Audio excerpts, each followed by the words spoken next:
Hi, I'm Jan with Valiant Fitness, and the focus of this video, the first in a series of informational videos, is to focus on the topic of resistance training.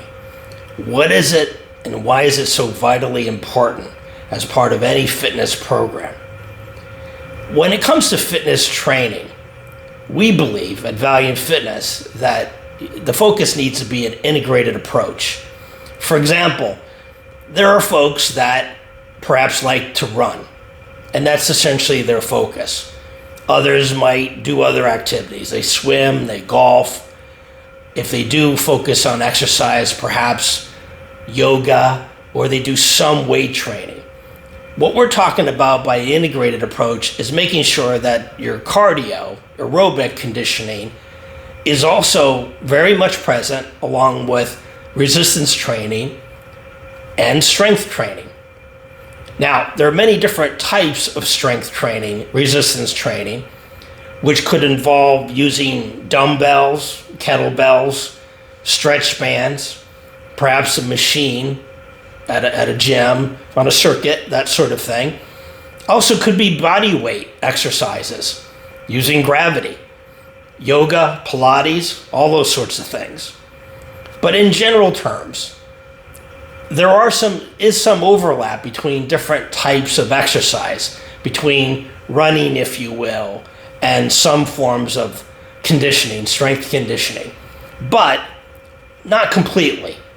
So we first have to look at and recognize our own physiology.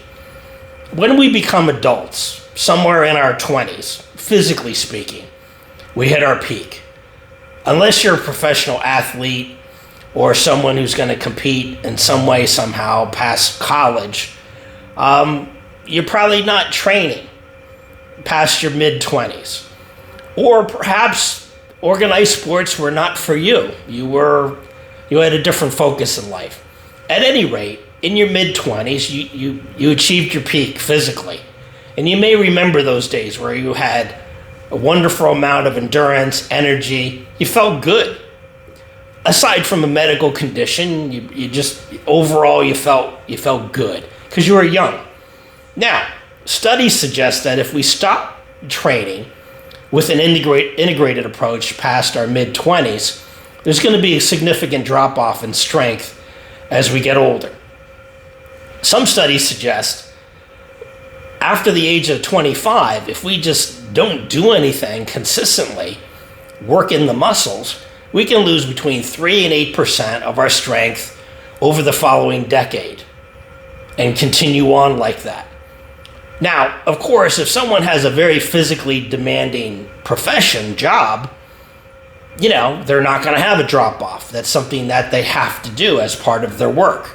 Now, if you're like I was for a time in the corporate world, wearing a suit most of the day, I wasn't doing any heavy lifting in that regard. I had to make an appointment, make time to work out. Now, as a young person, I trained and I competed at a high level in a very demanding sport.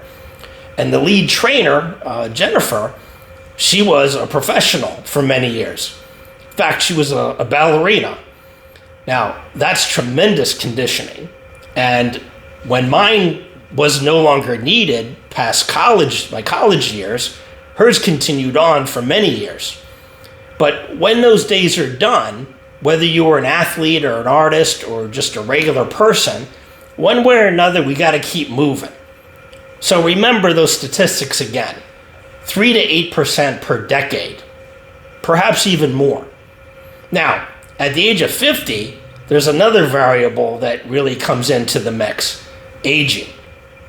I work with a number of specialists and even researchers that have helped me along the way in my own health journey. I've had to overcome some serious issues. At any rate, one specialist shared with me the fact that past the age of 50, we lose on average 1% per year of our strength. So it goes to reason the difference between a 75-year-old and a 50-year-old that has essentially the same daily activities is quite a drop-off. And of course, if you haven't done anything consistently in the earlier years, who knows what later life is going to look like. But at any rate, those folks right now that are making their New Year's resolutions and they're starting to plan, that's what we got to keep in mind as a guiding principle. Focus should be strength and endurance as part of any program.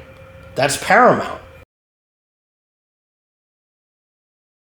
So if we utilize many different types of exercises to create resistance, if we focus on resistance training for the total body, we'll cover the isotonic, the isokinetic, the isometric. We'll evolve in the strength training. We'll help you. We'll guide you back to strength and endurance. And no matter age, no matter what physical condition, you can overcome your situation. And if you're building muscle, where you're eventually evolving into different forms of pure strength training, really fatiguing that muscle, allowing it to build and to adapt, all of your other goals will be much more easily realized, meaning you're going to be probably in a caloric deficit. Your muscles are going to be craving energy. They're going to be burning calories big time. So in the future, with our instructional videos, we'll give people a 2-3 month program that they can use and work out anywhere in the world. It will help you. We'll show you how to get a really good workout with a limited amount of equipment. And if you have the capability to add to it, you have the space for it, terrific. So if you like what you've heard, very basic information, please like it on whatever platform you're viewing this. Please follow us and look towards the videos that are going to be much more in depth as we go along. And if you want to reach out to us, it's valiantfitness.com, either Jan or Jennifer. And we'd love to hear from you and if we can help you and grow with you. Thanks for watching.